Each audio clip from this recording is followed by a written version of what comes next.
Well, hello, my name is Christopher Scott, and I am a small groups pastor of a local church. And in this video, I'm going to talk to you about how to use the Warren Wiersbe Bible Study Guide and the Warren Wiersbe Commentary to do a Bible study and lead a small group on the book of Matthew. Okay, so in this video, I'm going to talk to you and share with you, teach you about how to, first of all, prepare to facilitate the discussion. I'm going to teach you how to format your group, and then third, how to facilitate a discussion using the Bible Study Guide, and then I'm going to give you a brief introduction to the Gospel of Matthew. So first, let's talk about how you as a small group facilitator want to prepare to lead and facilitate a discussion. Okay, so the first thing that you're going to want to do before you facilitate a discussion each week is that you want to pray for your people, and you want to pray for the passage and the material that your group is going to be going through, right? So the first step is to pray for it. Pray that God would work in the people's hearts in your group. Pray that God would use the passage and the study to change their lives and help them walk with Christ in a new and different way. Next thing you want to do is you're going to want to read the passage for that week a few times, right? So just open up your Bible, maybe a print Bible or on your phone, and just start reading the passage a few times that you're going to be covering in your small group that week. Get a feel for the big theme, what's it saying, what's going on. Just get familiar with it and read it a few times. The next thing you want to do is go through the Bible Study Guide and answer some of the questions. You don't have to write full sentences or big long journal entries. Just jot down a few basic thoughts for each question to get yourself into the study, into the lesson, working through the material and getting some material and ideas down on paper. Next thing you want to do is to read the commentary that goes along with the Bible study guide you're using. One of the reasons I really like the Wiersbe Bible study guides is because they come with his commentary as well that really helps a facilitator do a little extra, maybe give the facilitator a few extra helps, right, on your own that will help you do a good job of facilitating a discussion, right? So that's the fourth thing you want to do is you want to read the commentary to see, to get a feel for some interpretations of the passage and some good suggestions for applications of that passage.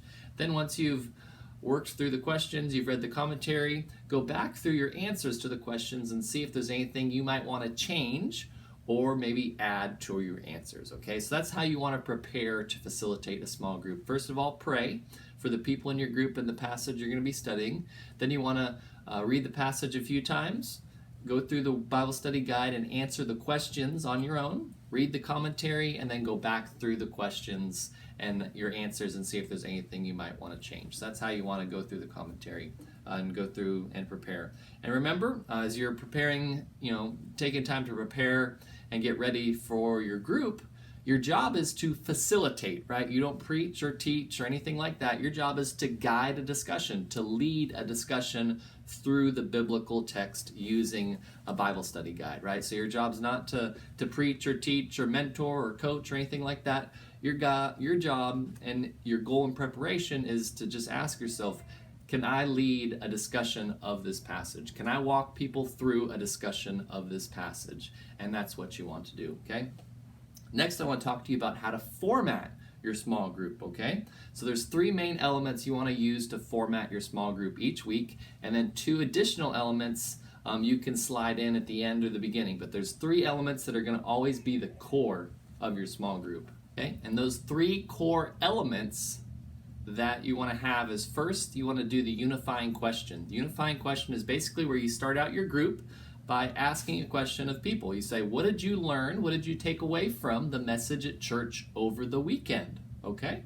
And we do that for two reasons. Number one, if your group meets on a Wednesday, by Wednesday they've probably already forgotten what the sermon was on Sunday, right? I mean, if we're going to be honest. So you want to remind them of what they learned and what they heard. Second, you want to help them start to apply what they're learning, right? So help them be reminded of what they were taught, what should they be doing this week in their life that's different. And then a third reason, I told you two, there's really three. Third reason is that we never want our small groups to replace people attending church. We want our small groups to complement people attending church, right? So we want them to be in church, but also to be in a small group, right? So you want to start by doing the unifying question. Then you want to read the passage that you're in for that week. Never, ever, ever call on someone to read a passage unless you know, number one, that they're a good reader, and number two, that they like to read, okay? So if it's a new group and you're still getting to know your people, you as a facilitator, you read the passage. Just flip open your Bible and then read the passage to them, and then over time you'll kind of get a feel for who's a good reader and who likes to read, and then you can do that. So you want to start with Unifying Question, read the passage, and then work through the questions in the Bible study guide, okay? And I'll talk to you about how to facilitate the questions in the next section a little bit. So Unifying Question, read the passage, then work through the Bible study guide. Now, each small group's going to want to do two other things. You can do these at the beginning or at the end. You can have some snacks as well as prayer. You want to make sure you take time for prayer and have some snacks. You can do that before the first three, at the end, or you can even mix it up a little bit. That's okay. But it's good to remember, when you format the group, you need to know your lesson and facilitate, don't teach. You don't have to always finish each week, right? Application is more important than completion, okay? Application is more important than completion. So if you guys make it 3/4 of the way through, that's okay, right? And I'm going to talk to you more about how to do that in the next section. You're going to want to make sure you're emailing your group and text messaging them each week to let them know where you're at. And then the looking inward and the going forward sections are very important in here that I'm going to talk about in the next section, okay? So that's how to format the group, how to format your Bible study, okay? Now, how do you facilitate a group specifically using the Warren Wiersbe Bible study guides? So the third thing I want to talk to you about today is how to use specifically the Bible study guide to facilitate a small group, okay? So the Warren Wiersbe Bible study guide on the book of Matthew is called Following the King of Kings, and it's 10 lessons, okay? The book of Matthew is 28 chapters. It's 10 lessons, so you're going to go through 2.8 chapters per lesson, okay? So almost 3 chapters per lesson pretty much, okay? So 10 lessons. There's a couple different ways you can format your group, right? You can try to go through 1 week. You can do 1 week per lesson. That's another option. But there's 15 questions per lesson, so it can keep going and it can kind of drag on a little bit for your group if you don't keep the discussion going. Or another way you can format the group is you can just say, we're going to spend 2 weeks per lesson. That's totally fine too. And you can go about that in 2 different ways. You can say, this week we're going to cover the odd questions, questions 1, 3, 5, 7, 9, 11, 13, 15. And then next week we're going to do the even questions, right? So that's a really good way to do it. You get a good balanced perspective that way. That might be an option. Or you can just say, we're going to do questions 1 through 7 this week. Next week we're going to do questions 8 through 15. Another way to do it, right? So now the group is going to go from 10 weeks to 20 weeks, but as long as you're okay with that, and as a facilitator, if you plan that out with your group, that's totally okay, right? So it's 10 lessons. The Warren Wiersbe Bible study guides are divided up into 5 different sections, and each section has a specific purpose and has you as a facilitator facilitate in a little different way. So the first section is the getting started section, and that's where you're going to take some time. It's only 2 questions, and you get people just in the Bible text, right? You're just going to get them in there, making some basic observations, making some basic, just kind of seeing what's going on, what's being said, and just to get them in the text. It's getting started, right? Only 2 questions. Then the next section is the biggest section. It's called the going deeper section, and that is questions usually 3 through 10. So it's 8 questions, and that's going to be the interpretation part of the Bible study, where you're going to go to other parts of the Bible and read maybe passages that will help you interpret the passage you're in through the Bible study guide, or you're going to read some excerpts from the Wiersbe commentary, things like that. And that's really, if there's going to be a section your group gets a little bogged down in and struggles with and spends a lot of time in, that's going to be the section, is the going deeper section. Then the next 2 sections are perhaps the most important. It's the looking inward section. That's questions 11, 12, and 13. That's the looking inward section. And that basically says, based on what you've observed, what you've interpreted, now we're going to start to internalize and figure out, what do we think, or what do I think about this passage as it relates to my own life? What have I learned, and how does it relate to my own life? So you never want to skip this section, because this is where you're starting to get to the personal applications that people make into their own lives, okay? So you never really want to skip this section, because that's where they start to make the applications to their lives. And if you have maybe 9 people or more in your group, if there's 9 people or more there, I encourage you to divide people up. Make them, if there's 9 people, put them in 3 groups of 3 and let them start to discuss the looking inward questions with each other, right? That way everybody gets to share and they start to build some commonality. Or maybe you got a group of men and women. You've got 5 guys and 4 women. Just divide the groups up that way. Divide it up that way, put the men with the men and the girls with the girls, gals with the gals, and start to talk about the looking inward section that way. The second to last section is the going forward section.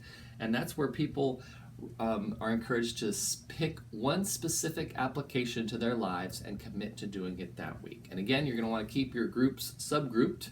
So if you got men and women together, or groups, 3 groups of 3, keep them in their subgroups for the going forward section, right? Make sure you do this. This is where usually Wiersbe will encourage people to go back through the passage, maybe pick one verse and encourage people to memorize it that week. He also gives some really good suggestions for applications to people's lives if they're struggling with it, right? But the most important thing in the going forward section is you want people to pick something they're going to do and encourage them to do it during the week. And in the following weeks, try to get, you put people in these subgroups so that they can keep each other accountable. Maybe they text each other during the week, how's it going with this? Or they committed to talk to this specific person about this conflict in their lives. The other 2 people in their little subgroup can text them and say, hey, how did it go? Oh, I haven't had the conversation yet, darn. And that's the goal of the subgroups. Then the last section is the seeking help section, and that's just one question, and it's where it encourages people to write out a personal prayer to the Holy Spirit, asking Him to help them apply what they've learned in their lives. So that's not really a question you have to discuss in your group, but it's in the Bible study guide, okay? So as you facilitate a small group, you want to make sure everybody obviously has a copy of the Bible study guide. At our church, what we do is we ask for $10 for the book, and everybody gets a book for $10. If they forget the book and then still come to group, have a couple extras on hand, let them borrow it, but don't let them take it home because they already have one and they didn't pay for the second one, right? So let them borrow it so they can follow along.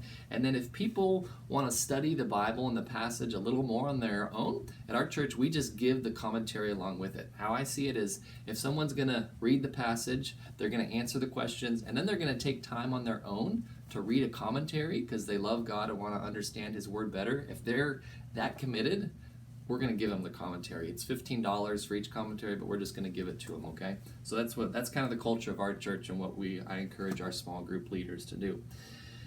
So that's how you prepare for the group. That's how you format your group, and then that's how you specifically facilitate with the Wiersbe Bible Study lesson, right? And there's some good tips and helps at the beginning of the Wiersbe Bible Study Guide too. So lastly, I want to give you an introduction to the book of Matthew, okay? I want to give you an introduction to the book of Matthew. So in this section, I'm going to give you 6 different elements. So I'm going to talk about the author, the audience, an outline of the book, the date the book was written, a key theme, and then 2 key verses of the book of Matthew, okay? 2 key verses of the book of Matthew. So the author of the Gospel of Matthew obviously is Matthew, okay? We don't know that because he tells us, but we do know from church history, people in the 1st century and 2nd century that read this gospel, they told us who wrote it because they maybe knew him or they heard about people who knew Matthew and that he wrote it, okay? Additionally, Matthew is talked about in the Gospels of Mark and Luke. He just goes by a different name. He goes by his former name, which is Levi, okay? And he's talked about in Mark chapter 2, verses 13 through 17, and Luke chapter 5, verses 27 through 32. That's Levi, which we know as Matthew, that wrote the Gospel of Matthew. So that's the author of the Gospel of Matthew. It is Matthew or Levi. The audience that Matthew is writing to, how I like to say it is, Matthew was a Jew writing to Jews about a Jew, right? So the Wiersbe Bible Study Guide is called Following the King of the Kings, and that is what Matthew was doing, right? Matthew's a Jew writing about a Jew, Jesus, to Jews, the nation of Israel, okay? So that's the audience that he was writing to. He has a Jewish audience, most people will say. The Gospel was likely written between 60 AD and 65 AD, right? So in the early 60s, somewhere in there. And just to give you a little bookends, Jesus likely was crucified in about 33 to 36 AD. And then John wrote the book of Revelation, which was the last book of the Bible written. He wrote the book of Revelation in 95 AD. So Jesus was crucified in about 33 to 36 AD. The book of Revelation was written in 95 AD, and then Matthew was written about 60 to 65 AD. And it wasn't one of the first books of the New Testament written. A lot of people think the Gospels were written first because they are, historical biographies. But actually, the book of Galatians and the book of James probably were the first two books of the New Testament that were written. Okay, Galatians and James. The Gospels were pretty early, but still, they weren't the first. An outline of the Gospel of Matthew that I like from Warren Wiersbe, he outlines the book in 5 different sections. He talks about how chapters 1 through 10 are the revelation of the king. Chapters 11 through 13 are the rebellion against the king. Chapters 14 through 20 talk about the retirement of the king. Chapters 21 through 27 talk about the rejection of the king. And then chapter 28 is about the resurrection of the king, right? So that's the outline from Wiersbe. I love his outlines because he summarizes the whole book onto one page in a way that you can kind of understand it and follow it, and no matter where you jump in, you can get some application out of it. So there's 2 key verses to the Gospel of Matthew. The first key verse is Matthew 2:2 that I want to read to you. Matthew 2:2 says, "Where is the newborn King of the Jews? We saw his star as it rose, and we have come to worship him." We saw his star as it rose, and those are the 3 magi, the 3 wise men that are looking for the king. The king of Israel has arrived, and they're looking for him. So that's Matthew 2:2, a good key verse. Another one is 4:17, where Jesus says, "Repent of your sins and turn to God, for the kingdom of heaven is near." This is what Jesus says, for the kingdom of heaven is near. Matthew 2:2 and Matthew 4:17 are 2 good theme verses for the entire book. And a theme for the book of Matthew is the king and his kingdom. Okay, the king and his kingdom. So I hope this is a helpful video for you about how to facilitate a small group using the Warren Wiersbe Bible study guides. These are fantastic Bible study guides. They're a little robust, they're pretty thorough, but I like that because you can customize it for your group, right? If you have a group of newer Christians, you can kind of bring it down a little bit. You can skip some questions, you can bounce around, you can take it really slow. You can do 3 questions a week just so that they can get a feel for it. That's okay. But if you got some stronger believers in your group that have been Christians, for 40 years and they really want to dive deep, this same Bible study guide can work with them as well. And you can give them a little commentary to make them work and make them understand a little bit more of the Bible. So my name is Christopher Scott. I hope this video has been helpful for you. If you have any questions about using the Warren Wiersbe Bible study guides for the Gospel of Matthew, I'd love to hear from you below. You can leave a comment. If you like this video, give it a thumbs up down there, and I'd get to have some more people watch these videos. If you like these videos and want to subscribe, you can subscribe up there, and you'll get updates on future videos. If you want to learn how to use other Warren Wiersbe Bible Study series books, they have those over there. If you want some other 5-minute introduction videos to books of the Bible, I have those down there. And if you want some small group facilitator tips, I have those videos down there. Thanks for watching, and I hope to catch you again in another video.